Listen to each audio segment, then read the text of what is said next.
타자들이 가장 크게 흔들린 순간은 박민서가 힘껏 공을 오히려 던졌을 힘을 빼고 때가 같은 동작으로 아니었습니다. 공을 뿌렸는데도 공이 포수 미트 한가운데로 연속해서 꽂혔을 때였습니다. 빠른 공을 예상하고 방망이를 서둘러내면 공은 이미 지나가 있었고 볼을 기다리며 지켜보면 스트라이크가 선언됐습니다.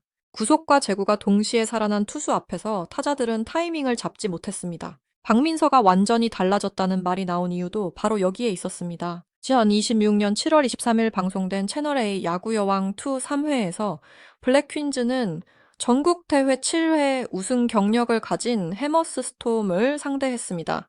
해머스 스톰은 2025년부터 2026년까지 12경기에서 11승 1패를 기록한 강팀이었습니다. 그 한 번의 패배도 비 때문에 정상적인 경기로 결정된 결과가 아니었다는 설명이 나왔습니다. 사실상 무패에 가까운 팀이었고, 상 블랙 퀸즈가 시즌 초반부터 만난 상대 가운데 가장 부담스러운 팀이었습니다. 경기 시작부터 블랙 퀸즈는 흔들렸습니다.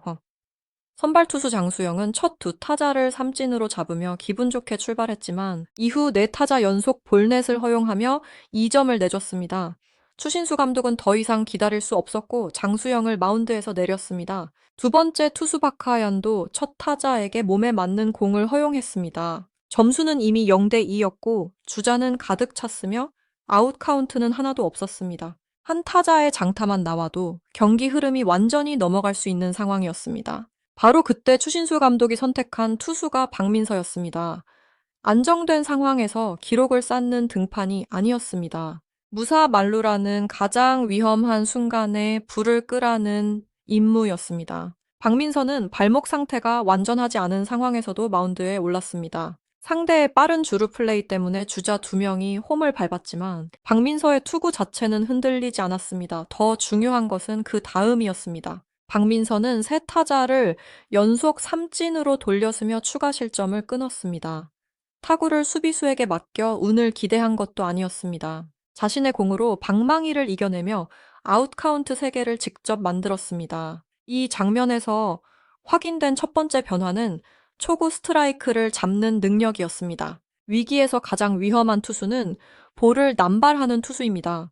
주자가 가득 찬 상황에서는 타자도 공을 오래 지켜봅니다. 투수가 스트라이크를 던지지 못하면 밀어내기 점수가 나올 수 있기 때문입니다. 그러나 박민서는 피하지 않았습니다. 포수가 요구한 곳을 향해 공을 던졌고 스트라이크 카운트를 먼저 가져오면서 타자를 수세로 몰았습니다. 타자는 기다릴 수 없게 됐고 결국 박민서가 만든 빠른 리듬 안으로 끌려 들어갔습니다. 두 번째 변화는 구속을 유지하면서도 공이 높낮이를 조절했다는 점입니다. 박민서는 야구여왕 2 트라이아웃에서 이미 시속 110km를 기록했습니다. 당시 블랙 퀸즈의 6할 타자로 불리던 손가를 상대로 삼진까지 잡았습니다. 단순히 빠르기만 한 공이었다면 손가가 몇 차례 본 뒤 타이밍을 맞출 가능성이 있었습니다. 하지만 박민서의 공은 같은 투구 동작에서 빠르게 들어왔고 포수 미트가 크게 움직이지 않아도 될 정도로 목표 지점에 도착했습니다. 그래서 현장에서는 수비가 필요 없을 것 같다는 반응까지 나왔습니다. 하지만 진짜 놀라운 장면은 두 번째 이닝에서 이어졌습니다. 박민서는 3회 초 첫 타자를 공 3개로 삼진 처리했습니다. 다음 타자도 다시 3구 삼진이었습니다. 두 타자가 방망이를 제대로 맞히지 못한 사이 투구수는 단 6개에 불과했습니다. 세 번째 타자는 초구를 건드렸지만 아야카가 타구를 처리했습니다. 박민서는 공 7개로 아웃 카운트 3개를 만들었습니다. 앞선 위기에서 세 타자 연속 삼진을 잡은 뒤 다음 이닝까지 연속 3자범퇴를 완성한 것입니다. 공 7개의 의미는 단순히 이닝을 빨리 끝냈다는 데 있지 않습니다. 투수가 공을 적게 던졌다는 것은 타자들이 긴 승부를 만들지 못했다는 뜻입니다. 커트를 하며 공을 골라내지도 못했고 유리한 볼 카운트를 기다릴 시간도 얻지 못했습니다. 박민서가 초구부터 스트라이크를 넣자 타자들은 방망이를 내야 했습니다. 그러나 구속에 밀리거나 공이 위치를 따라가지 못했습니다. 첫 번째 선택은 늦었고 두 번째 선택은 급했으며 세 번째 선택을 할 때는 이미 삼진이 선언됐습니다. 박민서의 투구가 더 위협적인 이유는 힘으로만 누르는 형태가 아니기 때문입니다. 투구 준비 동작이 크지 않고 팔이 나오는 길이 비교적 일정합니다. 공을 던지는 순간 몸의 중심이 크게 무너지지 않기 때문에 스트라이크 존을 반복해서 공략할 수 있습니다. 타자 입장에서는 공이 손에서 빠져나오기 전까지 높은 공인지 낮은 공인지 판단하기 어렵습니다. 같은 동작에서 비슷한 속도의 공이 들어오니 머리로 계산할 시간이 줄어듭니다. 이것이 타자들이 박민서를 상대하며 멘붕에 빠진 핵심 이유였습니다. 박민서의 변화는 하루 만에 만들어진 것이 아니었습니다. 그는 초등학교 6학년부터 중학교 3학년까지 리틀 야구단에서 남자 선수들과 함께 뛰었습니다. 당시 팀에서 유일한 여자 선수였고 최연소 여성 선수 홈런 기록을 보유한 선수로 소개됐습니다. 하지만 고등학교에 진학한 뒤 계속 뛸 여자 야구팀을 찾지 못했습니다. 결국 야구를 내려놓고 골프로 종목을 바꿔야 했습니다. 야구를 할 능력이 없어서 떠난 것이 아니라 야구를 계속할 무대가 없어서 떠난 것입니다. 오랜 공백이 있었지만 골프 훈련은 박민서의 야구 능력을 완전히 지우지 않았습니다. 하체를 고정한 채 몸통을 회전시키는 힘공에 힘을 전달하는 순간의 균형, 목표 지점을 향해 동작을 반복하는 감각은 투구와 타격 모두에 도움이 됐습니다. 박민서가 윤성민 코치의 공을 받아쳐 홈런성 타구를 만들고 내야와 외야에서 정확한 송구를 보여준 것도 이런 운동 감각과 무관하지 않았습니다. 추신수 감독과 코치진이 트라이아웃 최종 선택에서 박민서를 만장일치 1순위로 뽑은 이유는 한 가지 능력 때문이 아니었습니다. 트라이아웃의 경쟁 규모도 작지 않았습니다. 모두 나리공개 종목에서 308명이 지원했고 사전 테스트를 통과한 18명만 현장 평가를 받았습니다.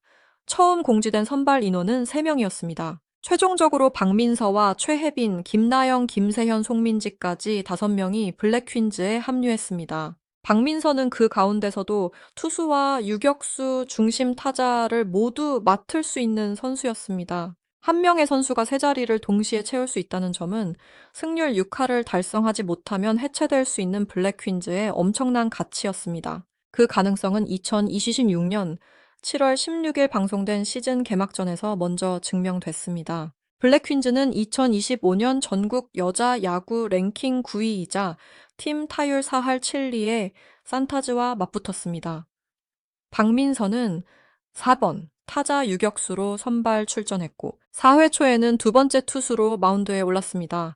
그는 공 11개로 세 타자를 모두 잡아 3자범퇴를 완성했습니다. 박재홍 해설위원은 프로야구에서도 이닝당 평균 투구수가 약 14개인데 박민서는 11개로 아웃카운트 3개를 만들었다고 평가했습니다. 그리고 박민서는 마운드에서 끝나지 않았습니다. 같은 경기에서 5타수 5안타를 기록했고 4회 말 무사 만루에서는 경기를 끝내는 안타를 쳤습니다. 블랙퀸즈는 산타즈를 약 9대4로 꺾고 콜드승을 거뒀습니다.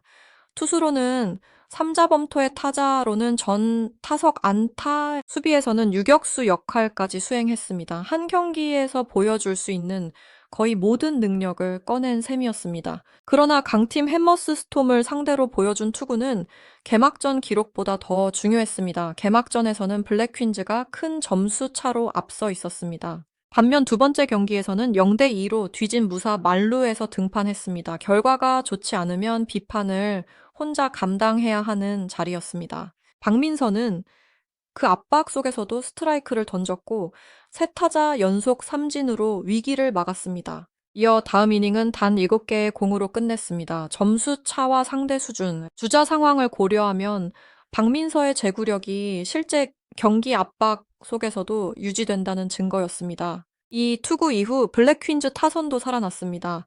0대4로 끌려가던 3회 말 송하가 3점 홈런을 터뜨려 3대4로 따라붙었습니다. 이어 김오나가 다시 3점 홈런을 날려 6대4로 경기를 뒤집었습니다. 이수연은 주자를 모두 불러들이는 3타점 3루타를 기록해 점수를 9대4까지 벌렸습니다. 박민서가 마운드에서 추가 실점을 끊지 못했다면 나오기 어려웠을 방역이었습니다. 투수 한 명의 삼진이 팀 전체의 분위기를 바꾼 것입니다. 이제 블랙퀸즈의 투수 운영도 달라질 수밖에 없습니다. 송하는 개막전에서 3이닝 5탈 3진을 기록하며 선발 역할을 해냈습니다. 장수영은 기존 투수 자원으로서 다시 기회를 받아야 합니다. 박하얀도 마운드 경험을 쌓고 있습니다. 여기에 박민서가 위기에서 삼진을 잡을 수 있는 구원 투수로 등장했습니다. 추신수 감독은 상대 타선과 경기 흐름에 따라 선발 송아, 구원 박민서라는 강력한 조합을 사용할 수 있게 됐습니다. 필요하다면 박민서를 더 일찍 투입해 흐름을 차단하는 선택도 가능합니다. 물론 아직 박민서를 완성된 투수라고 단정할 단계는 아닙니다. 경기 수가 발목 늘어날수록 상태를 관리해야 타자들은 하고 박민서의 투구 영상을 분석할 것입니다. 빠른 공에 적응한 상대는 커트로 투구수를 늘리려 할 것이고 스트라이크 존 바깥에 공을 기다리는 전략도 준비할 수 있습니다. 박민서에게 필요한 다음 과제는 긴 이닝에서도 같은 제구를 유지하는 것, 그리고 타자에게 익숙하지 않은 변화와 속도 차이를 더하는 것입니다. 그럼에도 현재까지 드러난 변화는 분명합니다.